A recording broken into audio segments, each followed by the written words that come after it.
Hello guys, Renees ഡേൽസിൻ്റെ പുതിയൊരു വീഡിയോയിലേക്ക് എല്ലാവർക്കും സ്വാഗതം. ആക്ച്വലി ഇന്ന് നമ്മളൊരു സ്റ്റേക്കേഷന് വന്നിട്ടാണ്. ഇന്ന് എൻ്റെ ചേട്ടൻ്റെ മകളുടെ 28 ഇന്നല്ല നാളെയാണ് കേട്ടോ. അപ്പോൾ ഇന്നൊരു ചെറിയ ഫാമിലി ഗെറ്റ് ടുഗദർ പോലെ എൻ്റെ ചേട്ടത്തിയുടെ ഫാമിലിയും പിന്നെ ഏട്ടൻ്റെ ഫാമിലിയായി ഞങ്ങൾ എല്ലാവരും കൂടെ ഒത്തുകൂടി ഒരു സ്ഥലത്ത് സ്റ്റേ ചെയ്യാമെന്നാണ് ആഗ്രഹിച്ചത്. ഈ അഭിപ്രായം കാണിക്കുന്നതിന്. അപ്പോൾ ഇവിടെ അടിപൊളി ഒരു സ്ഥലമുണ്ട് കേട്ടോ. ഞാൻ ഒരിക്കലും മുംബൈയിൽ ഇങ്ങനൊരു സ്പേസ് പ്രതീക്ഷിച്ചില്ല. അപ്പോൾ ഞങ്ങളുടെ ആ സൈഡിലോട്ട് ഇഷ്ടംപോലെ ഞാൻ റീൽസിലൊക്കെ കണ്ടിട്ടുണ്ട്. പക്ഷേ ഇവിടെ ഇങ്ങനെ ആദ്യമായിട്ടാണ് ഞാൻ. ചേട്ടൻ താമസിക്കുന്നത് പോപ്പർ സിറ്റിയിലാണ്. അവിടുന്ന് ഒരു മണിക്കൂർ ഡിസ്റ്റൻസിലാണ് ഈ സ്ഥലമുള്ളത്. ഭായിന്ദർ എന്ന് പറഞ്ഞ സ്ഥലത്താണുള്ളത്. അപ്പം നമുക്ക് ഇവിടുത്തെ കാഴ്ചകളൊക്കെ ഒന്ന് കണ്ടാലോ. ഇത് നമ്മൾ ഇരുന്ന സ്ഥലത്തിൻ്റെ അപ്പുറത്തെ സൈഡാണ് കേട്ടോ. അടിപൊളിയായിരുന്നു, നല്ല ഗ്രീനറി, ഒത്തിരി പനന്നും കൊണ്ട് ഒരു പാലക്കാട് ചെന്ന എഫക്റ്റ് ആയിരുന്നു കേട്ടോ ഇതൊക്കെ. ഞാനിങ്ങനെ പാലക്കാട്ടാണ് ഇങ്ങനെ ഈ പനന്നോങ്കി ഇങ്ങനെ നിൽക്കുന്നതും പനയൊക്കെ നിൽക്കുന്നതും കാണുന്നുണ്ട് അവിടെ നിന്ന് കേട്ടോ. പിന്നെ നമ്മൾ അകത്തേക്ക് കയറി. ഇതൊരു വലിയ ഹോളാണ് കേട്ടോ. ഈ ഹോളിൽ പ്രൊജക്ടർ വർക്ക് ചെയ്യിപ്പിക്കാം. ഇതൊരു വലിയ ഹോളാണ്. അമ്മയും ചേട്ടനും രുക്കുമോനും കുഞ്ചുബാബിയും അവിടെ ഉണ്ടായിരുന്നു കേട്ടോ. ഇത് ഫസ്റ്റ് ബെഡ്റൂമാണ്. ഇതേപോലെ അപ്പുറത്തും ഒരു ബെഡ്റൂമുണ്ട്. ഇതിൽ 3 ബെഡ് ഉണ്ടെങ്കിൽ മറ്റേടത്ത് ഡബിൾ ബെഡാണ്. ഇതേപോലെ സ്ട്രക്ചറിലൊരു ടോയ്ലറ്റും ഉണ്ട്. ടോയ്ലറ്റൊക്കെ ഇച്ചിരി പഴയതായിരുന്നു കേട്ടോ. പക്ഷേ അത്യാവശ്യം നീറ്റായിരുന്നു കേട്ടോ. അത്ര ബോറൊന്നും അല്ലായിരുന്നു. ഇവിടെ ഒരു വാഷ് ബേസിൻ ഏരിയയും കൂടെ ഉണ്ട്. ഇതാണ് ഏറ്റവും വലിയ റൂം ഇവിടുത്തെ. ഇവിടുന്ന് പുറത്തേക്ക് ഇറങ്ങിക്കഴിഞ്ഞാൽ ഡൈനിങ് ഹാളാണ്. ഈ ഡൈനിങ് ഹാളിൽ അവിടുന്ന് പതുക്കെ റൈറ്റ് സൈഡിലേക്ക് നോക്കിയാൽ നമ്മൾ മുമ്പേ ഇരുന്ന ആ സ്ഥലമില്ലേ, ഇവിടെ അവന്മാർ കുറേ തുണിയൊക്കെ നനച്ച് വെച്ചിട്ടുണ്ട്. ഇവിടെ ഒരു 6-7 പയ്യന്മാരുണ്ട് ഇത് ടേക്ക് കെയർ ചെയ്യുന്ന. അവർ ഭക്ഷണം ഉണ്ടാക്കി തരും, ക്ലീനിങ്, എല്ലാ സർവീസും അവർ തന്നെയാണ് ചെയ്യുന്നത് കേട്ടോ. അവിടുന്ന് പിന്നെ അങ്ങോട്ട് വരുമ്പോഴത്തേക്കും നമ്മൾ പൂൾ ഏരിയ, ഇതിൻ്റെ മെയിൻ അട്രാക്ഷൻ, ഇവിടുത്തെ മെയിൻ അട്രാക്ഷൻ എന്ന് പറയുന്നത് ഈ പൂൾ ഏരിയ ആയിരുന്നു കേട്ടോ. അത്യാവശ്യം നല്ല ഡെപ്തുള്ള പൂളായിരുന്നു. ഞാൻ വിചാരിച്ചു എൻ്റെ നെഞ്ചക്കം കാണത്തുള്ളെന്ന്, പക്ഷെ നല്ല ഡെപ്ത് ഉണ്ടായിരുന്നു പൂളിന്. അപ്പോൾ പിന്നെ ഇതാണൊരു പൂൾ ഏരിയ. നല്ല രസമായിട്ട് അവർ വോളിലൊക്കെ ഇത് ചെയ്തിട്ടുണ്ട്. പിന്നെ നല്ല ഒരു എന്താ പറയുന്ന ഒരു സൈലൻ്റ്, ഒത്തിരി അകത്തേക്ക് കയറി വരണം കേട്ടോ. ഇത് റോഡ് സൈഡിലൊന്നുമല്ല, റോഡിനകത്തുനിന്ന് ഒരു കാട് വഴി അകത്തേക്ക് കയറണം. പിന്നെ നമ്മൾ സ്റ്റേഴ്സ് കയറി മുകളിലേക്ക് പോവാണ്. ഒരു 4 ബെഡ്റൂമാണ് കേട്ടോ. അപ്പം നമ്മളിത് മേളിലേക്ക് കയറി ചെല്ലുമ്പോൾ തന്നെ ഇവിടെ കുറേ എക്സ്ട്രാ ബെഡ് ഇട്ടിട്ടുണ്ട്. ഇവിടേക്ക് ഇനിയും 10-15 പേര് വന്നാലും താമസിക്കാത്ത, 10-15 പേരല്ല, 20 പേര് വന്നാലും താമസിക്കുന്ന വിധത്തിൽ ഉണ്ട്. ഇവിടെ ഒരു ചെറിയൊരു ഊഞ്ഞാല് പോലൊരു സെറ്റപ്പ് ഉണ്ട്. പക്ഷേ ഇവിടേക്ക് ഈ കാർപ്പറ്റ് വെച്ച് ഇങ്ങനെ മറച്ചിരിക്കുന്നുണ്ട്. അവിടെ ഒരു നാടാനൊരു സുഖമില്ല. പിന്നെ അവിടെ ഒരു സിറ്റിംഗ് ഏരിയ ഉണ്ട്. അത് കഴിഞ്ഞ് അകത്തേക്ക് വരുമ്പോൾ ഒരു ബെഡ്റൂം കൂടെ ഉണ്ട് കേട്ടോ. ഈ ബെഡ്റൂമിലും ഒരു ബാത്റൂമുണ്ട്. പിന്നെ എല്ലാം താഴെ കണ്ടതുപോലെ തന്നെയാണ്. അതുകൊണ്ട് ഞാൻ ബാത്റൂമിൻ്റെ വീഡിയോ എസ്പെഷ്യലി എടുത്തില്ല. ഇത് അടുത്ത ബെഡ്റൂമാണ്. ഇതും അതുപോലെ തന്നെ സെയിം ഒരു ബെഡ്റൂമാണ് കേട്ടോ. പിന്നെ അവിടുന്ന് വെളിയിൽ ഇറങ്ങി കഴിഞ്ഞ് കഴിഞ്ഞാൽ നമുക്ക് പൂൾ ഏരിയ കാണാം. പിന്നെ ഈ റെയിൻ സംഭവം ഉണ്ടായിരുന്നു, പക്ഷേ ഞങ്ങളത് ഓണാക്കാൻ മറന്നുപോയി. പിന്നെ ഹാളിലെല്ലാവരും ഡിം ലൈറ്റൊക്കെ ഇട്ടിരിക്കുന്നത് കാരണം നമുക്ക് പ്രൊജക്ടറൊക്കെ വർക്ക് ചെയ്യിപ്പിക്കണമായിരുന്നു. അപ്പോഴത്തേക്കും ഒരു 4 മണി സമയമായിരുന്നു. അവർ കുറേ മിക്സഡ് പക്കോട കൊണ്ടുവന്നു.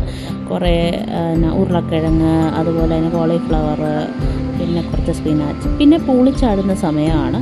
അനീഷ് പൂളിലെ വെള്ളമൊക്കെ ചെക്ക് ചെയ്യാണ്. പിന്നെ അനീഷ് പതുക്കെ അവിടുത്തെ നിരീക്ഷണത്തിലാണ്. ഇച്ചിരി വായിലൊക്കെ ഇട്ട് ഒഴിച്ച് നോക്കി, എന്തിനാണെന്ന് എനിക്ക് മനസ്സിലായില്ല. അങ്ങനെയൊക്കെ ഒഴിച്ച് നോക്കി അവിടെ എല്ലാം മൊത്തത്തിലൊന്ന് നിരീക്ഷിക്കുകയാണ് അനീഷ് സാർ.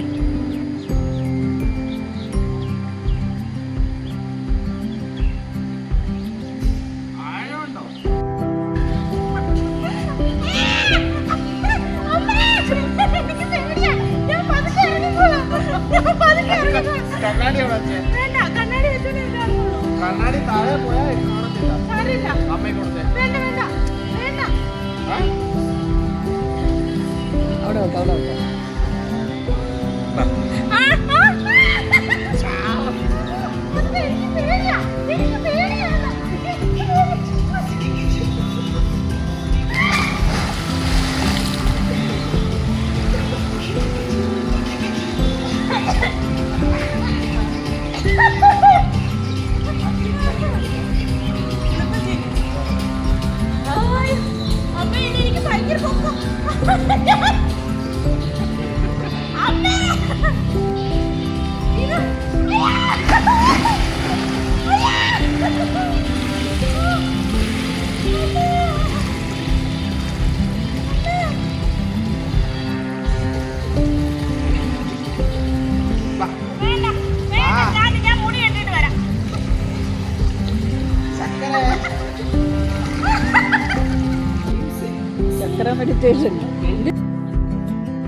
അത്യാവശ്യം നല്ല ആഴമുള്ളതുകൊണ്ട് ഞാൻ അനീഷിനെ പിടിച്ച് പിച്ചായിരുന്നു നടന്നുകൊണ്ടിരുന്നത് കേട്ടോ. പിന്നെ ഒരു ബോള് കുറച്ച് കഴിഞ്ഞപ്പോഴത്തേക്ക് ഞാനും അതുമായിട്ട് യൂസ്ഡായി. ദേച്ചേട്ടനും പൂളിൽ ഇറങ്ങുമായിരുന്നു ആ സമയത്ത്. എന്നെ നീന്തൽ പഠിപ്പിക്കാനുള്ളൊരു ശ്രമത്തിലാണ് അനീഷ്.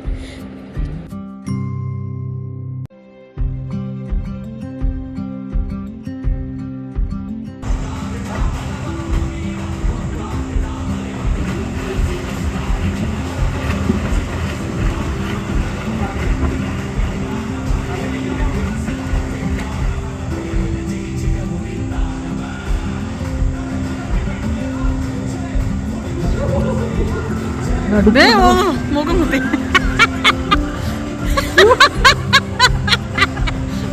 വാടിച്ചു പിടിക്കണേ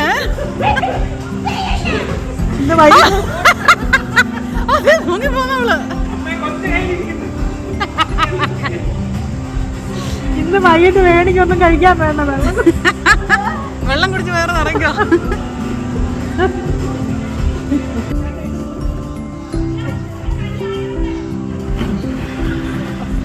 നിങ്ങളൊക്കെ പോകലേ ചിന്ന പസങ്ക.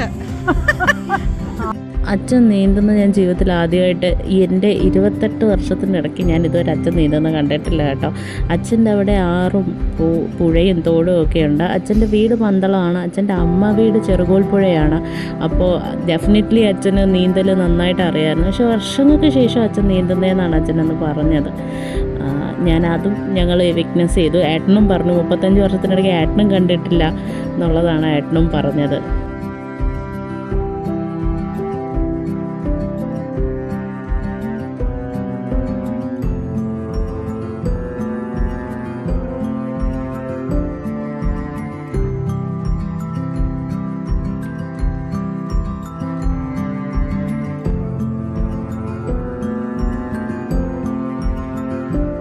അങ്ങനെ രാവിലെയായി, ഫുൾ റെഡിയായി. 7 മണിക്ക് നമുക്ക് റെഡി ആവണമായിരുന്നു, കാരണം രാവിലെ 7:30ക്കാണ് മുഹൂർത്തം.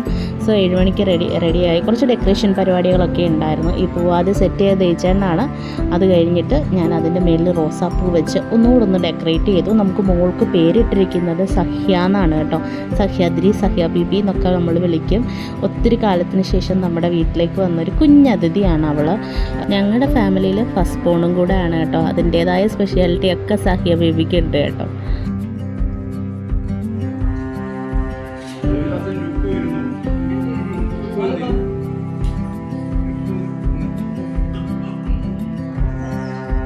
അങ്ങനെ ഫങ്ഷനൊക്കെ പെട്ടെന്ന് കഴിഞ്ഞു. ഒരു പ്രൈവറ്റ് ഫങ്ഷനായിരുന്നു കേട്ടോ. ഇതായിരുന്നു ഞങ്ങളുടെ കോസ്റ്റ്യൂം, എൻ്റെ അനീഷിൻ്റെയും. അപ്പം ഇത്രയേ ഉള്ളൂ. അടുത്ത വ്ളോഗിൽ കാണുന്നതിന് വരെ ബൈ.